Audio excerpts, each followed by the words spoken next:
Shawn's tour continues now as he goes up to Northern California for an appearance at the San Francisco Pro Invitational, where he would sign pictures and give us a sneak preview of the prejudging and some candid interviews with some of the top guys competing.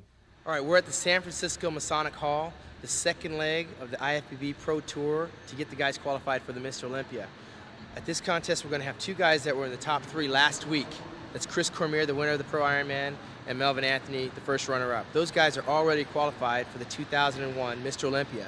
So tonight, there's going to be one spot available for the next qualifier to get into the Mr. Olympia contest. King Kamali is not here. He was 3rd last week. So we got a few new guys entering into the contest. Aaron Mandron, Craig Titus lightened up a little bit. Of course, Cormier is being challenged by Melvin Anthony. It's underway, so when we go in, I'm going to have to be very quiet. We'll give you a bird's eye view of what happens at prejudging. Let's take a look at what's going on. Lee Priest is out of this contest. Last week he had some complications with his heart, so he decided to take some time off. He's going to skip the San Francisco Pro Show and the Arnold Classic and possibly wind up competing down south in the Australian and New Zealand Championships. He might get up on stage tonight and guest pose, but that's a big question mark. It's a big if. So he's going to be sorely missed in this contest. Let's see what's going on. This is Lee Priest. We were just speaking about him a second ago. So you're not in the contest tonight. You had a few medical problems that kept you out, but we heard you might guest pose or get up on stage and address the crowd. I'm going to get up and talk to the crowd and just explain the situation rather than all the rumors that I've had a heart attack and I'm dead. So I'm just going to go up there and probably take the shirt off. And so you're pretty good, you're healthy? Yeah, feel good, feel great. So let's go back to the doctors next week and, one of those things I feel good, but I can't see internally, so. Right. You haven't been 7th place in a contest like the Ironman in quite some time. As a matter of fact, you had a really good year last year, getting 6th place. Were you pretty disappointed with that? I was disappointed on one hand, but still being through what I went through and still getting up there, I was happy with that, but not being at 100%, I just, I'm probably sort of like you, unless I can be 100%, I feel strange being on stage, so. I heard there was a few people gloating that they beat me, but, come October 27th when I'm 100%, God help them. So. But don't train too hard, because I'll be there too. No, that's okay. Good to see you, man. And where's my other video? You finished it yet? Lee Priest, let's take a look inside. What's going on right now is the 7 mandatory poses. They're called out by They're being called out by the head judge, Jim Mannion. There's 7 poses: the front double biceps, the side chest, abdominals and thighs, front and rear lat spread, back double abdominals and thighs. Back double bicep. Chris is looking really good. He's 260 pounds. And he's definitely a threat for this year's Mr. Olympia, so I got my eye on him this year.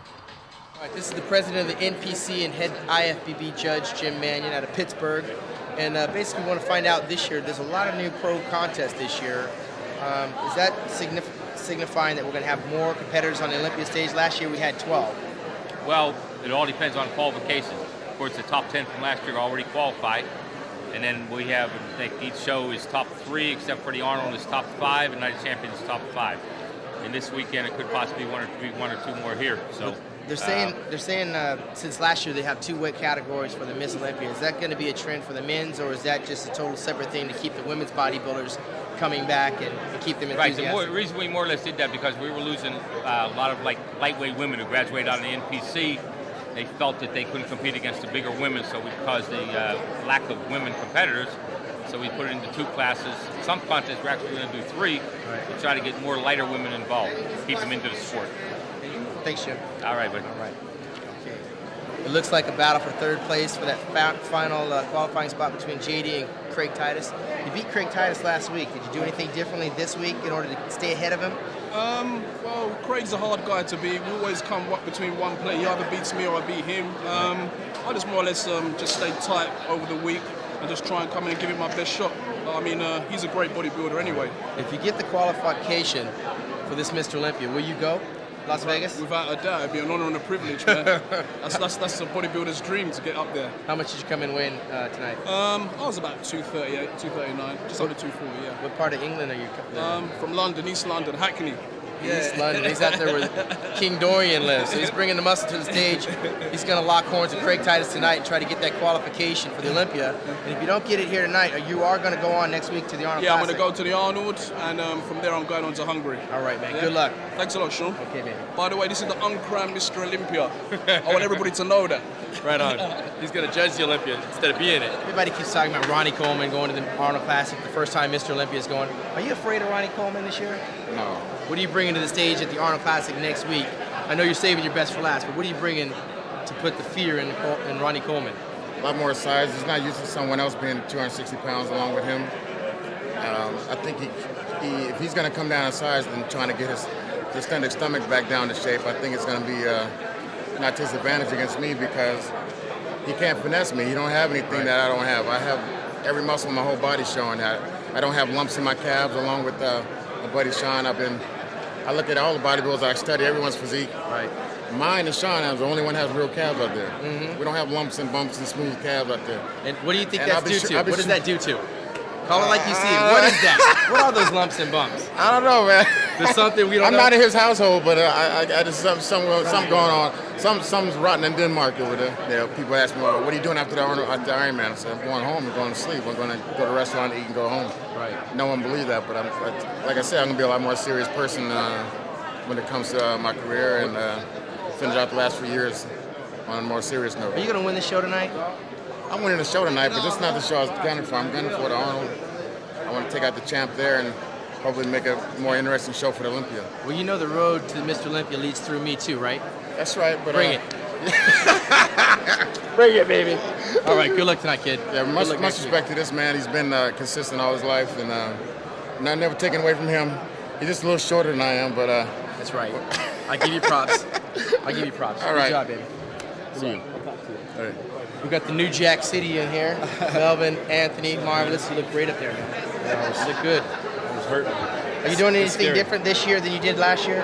This time I just paid more attention to my diet, and I didn't carb up as long. Mm-hmm. I carved up a lot later. I did a lot more cardio, and just trained my butt off. You think you can beat Chris tonight? I think I can. I think I'm in a position where they're just calling him out automatically. It's not. It's like being on automatic pilot. Right. And it's like I'm trying to fight for them to look at us. And they're not doing it. They call him out, call two people between them, and they let him go. It's not. It's like it doesn't feel like a fight. So it feels like it feels like it's already geared. Okay, what I was trying to get to is there's a lot more shows added this year than there were last year. You did the Ironman. You're doing the San Fran. You got the Arnold on your plate. What's next? After that, we fly over to Budapest, Hungary. Come back to LA 1 week after that, which I think is on the 18th. We fly to Melbourne, Australia. How much time will you have in between the Olympia and your last show? 6.5 months. So I have some time to rest, come over to your house and barbecue. Realistically speaking, a lot of people don't understand this, but by doing all of those shows, they say you could be burning yourself out. But with the other side of it, it is business. I mean, it's my job. A second place in a show like this is going to bring in $4,000, which is probably how much you spend in food alone getting ready for a show like this. So you're going to use all of these shows to make the money so that you don't have to work during those 6 months getting ready for the Mr. Olympia. Correct. We also have trained together, but we were also brought into professional bodybuilding through the help of and the mentoring of John Brown, as well as Vince Taylor. We're all from Orange County. We train in the same gyms. We know the same people. We travel in the same circles. So now here we are. I'm 35. You're 45. You finally made it to the Olympia. We're gonna 45. We're gonna go to 29. All right. We'll give him 29 years old. The bottom line is you can't look past tonight because every contest is important. Every one. But when it comes down to the Mr. Olympia, I mean, has it sunk in that you're going to be on that stage in Vegas? Actually, I haven't really had time to enjoy it because I'm trying to do so well in every show. Right. I haven't had to sit down and go, damn, I made it to the Super Bowl. Right. You know what I mean? It hasn't hit me yet, but I believe after I come back from Australia, it's going to hit me like a rock. We'll handle your business, and we'll see you in Las Vegas. Oh, yeah. Right on.